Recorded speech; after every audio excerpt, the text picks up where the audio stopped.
大変やろ、旧車乗るの。可愛さが増しますね、その分。そうよ、愛着が湧くとよ。可愛いとよ。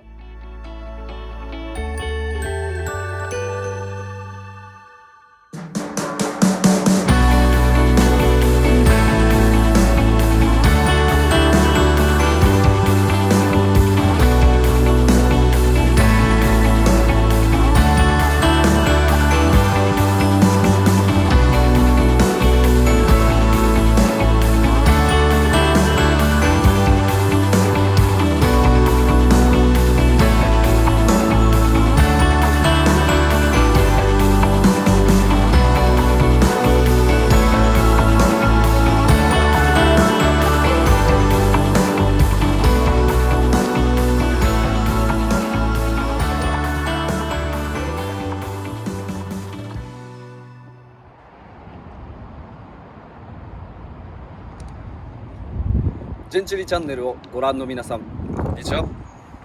ジェンチュリチャンネルの私、ガミと申します。このジェンチュリチャンネル、記念すべき第1回目の撮影になってます。このジェンチュリチャンネルでは、今このご時世ですね、車離れが進んでるとか、あ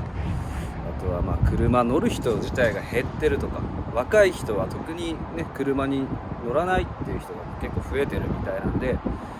本来車ってすごく楽しいもんだよ、いいもんだよっていうのをこのチャンネルで広めていけたらなって思ってます。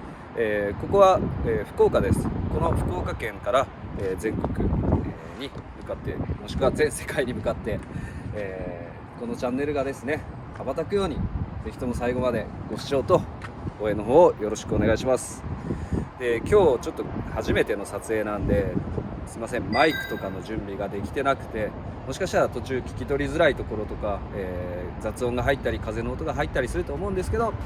よかったら最後まで見てってください。ではそれでは私が買った、車の紹介に行きたいと思います。ってことで買った車早速紹介していきたいと思うんですけど、まず買ったところ、ヤフオクで買いました。私が買った車はホンダのシビック、型式が EG6、年式が平成6年1994年式ですね。もしかしたらこの手の車を探してる人、分かってると思うんですけれども、なかなか玉が全然出てこなくて、ちょっと車屋さんにも半年くらい頼んでたんですけど、なかなか玉が出なかったんで、たまたまヤフーオークションの方で出てた、こちらの車を買いました。この車を買った値段は、最後にちょっと発表するんですけど、まずは、車の方を見ていきたいと思います。もう平成6年って言ったら26年前になるんで、もう外装とかは正直かなり汚いです。見てください、この塗装のやれ感とか、もう錆出てますよね。錆が出てたり、あとこの辺の樹脂類、モール類もう変形で、ここに行ったらちょっと見えますかね、錆が入ってたりとか、もうボディ全体的にはもうこんな感じです。かなり、ガタきてると思います。じゃあちょっともう早速なんですけど、中を見てみたいと思うんですけど、鍵がこれしかないんですよ。これ1本だけです。でキーレスもついてないんで、この車種はこれで、はい、じゃあ中見ていきます。走行距離が今12万3000キロ、前のオーナーさんから継いだ時が12万ちょっとですね、走ってるっていう状況でした。で基本的には、前のオーナーさんから譲り受けたまんま、特にいじった場所っていうのはないんですけど、唯一中のですね、シフトノブを変えたのと、デッキをアンプ入りのデッキに変えたのと、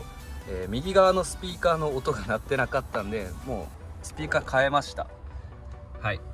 その青いやつなんですけど、僕が前乗ってた時に、残ってたキッカーのスピーカーを入れてます。そこのそうですね、ツイーターもキッカー入れてます。このように、前のオーナーさんから、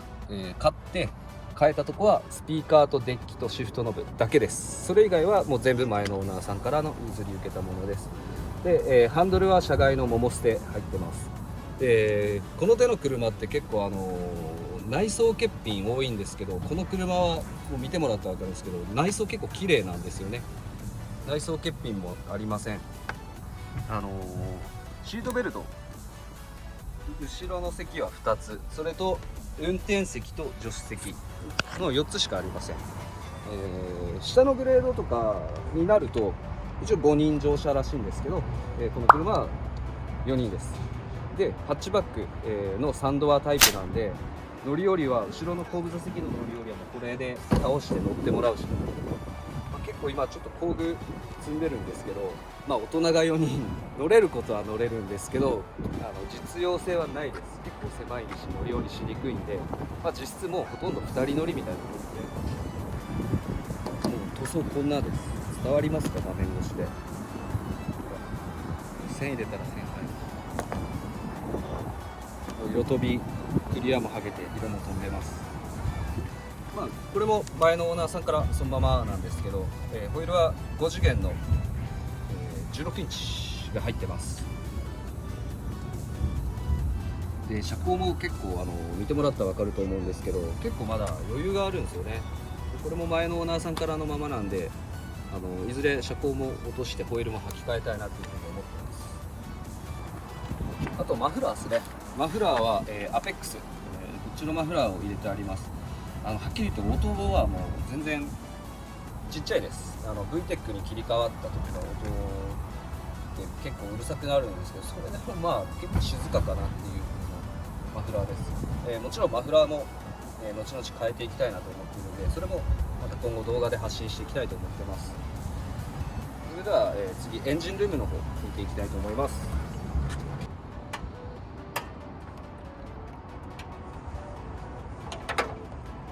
エンジンルームです。エンジン B16A 黒ヘッドですね。 SIR2 は黒ヘッドです。で走行が、オーナーさんから、引き継いだ時12万キロちょっとだったんですけど、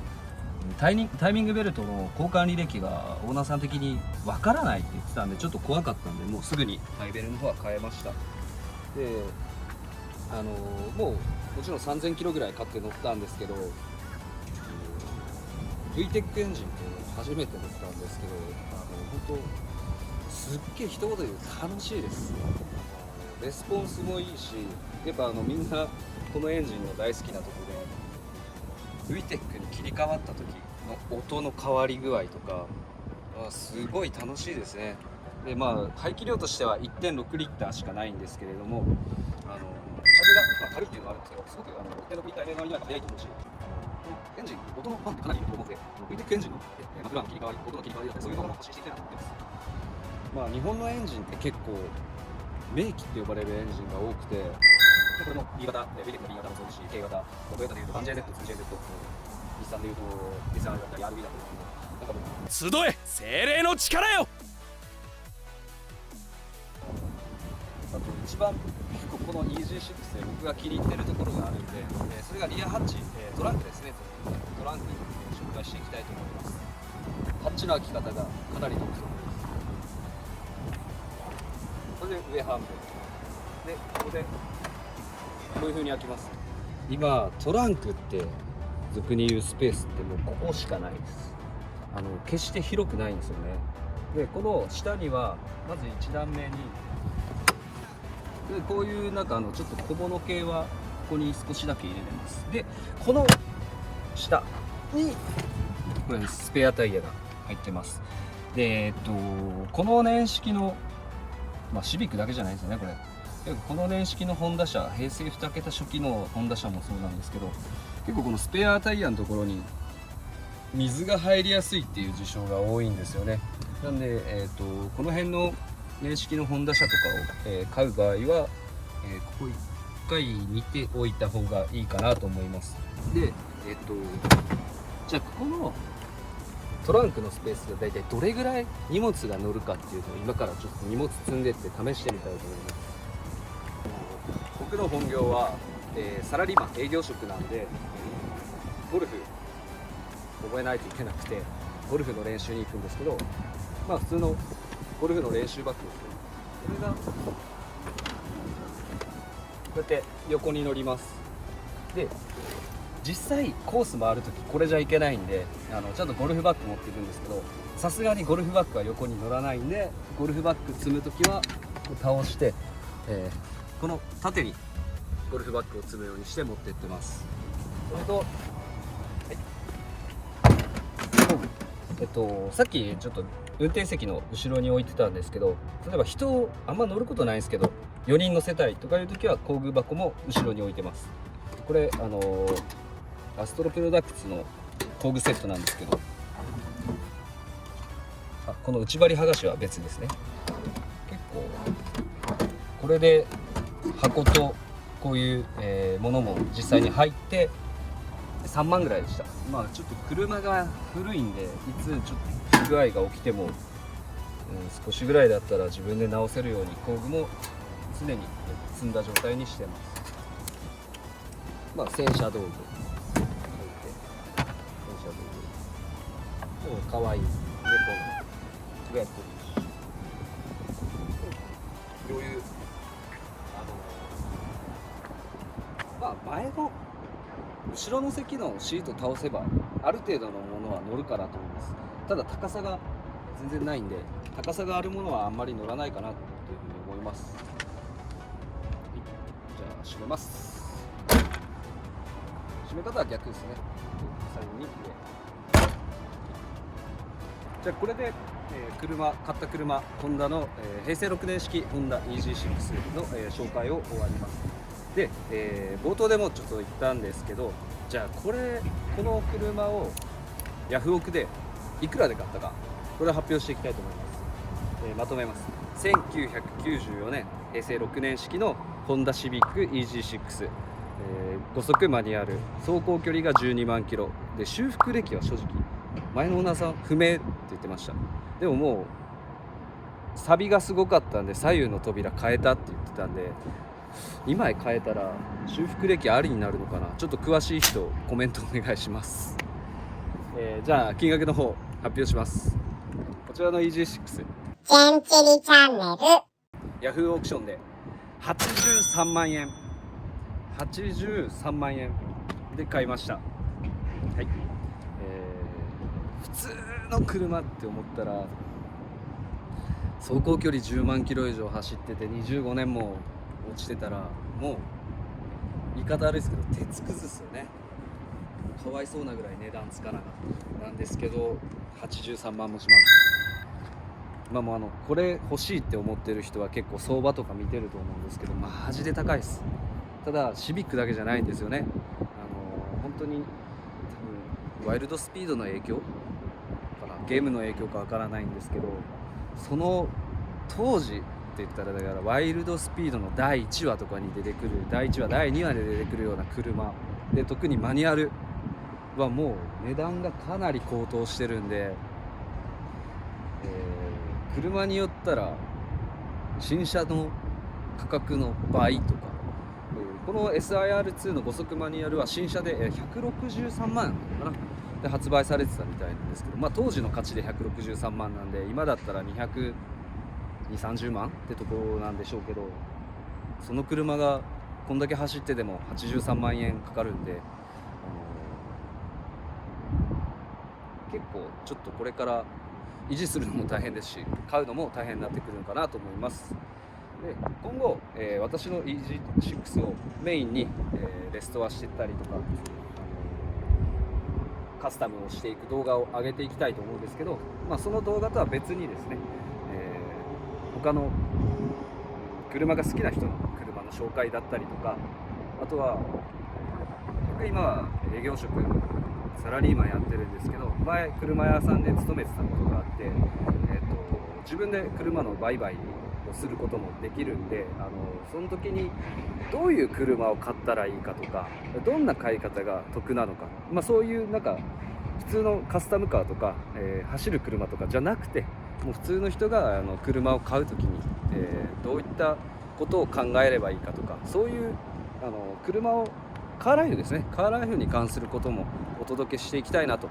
思ってます。じゃあ今日の、1本目第1本目の動画はここまでです。また、この動画を見たいとか応援して、ね、車好きを一緒に増やしていきたいって思う方はぜひチャンネル登録と、グッドボタンよろしくお願いします。それでは第2話で会いましょう。See you next time.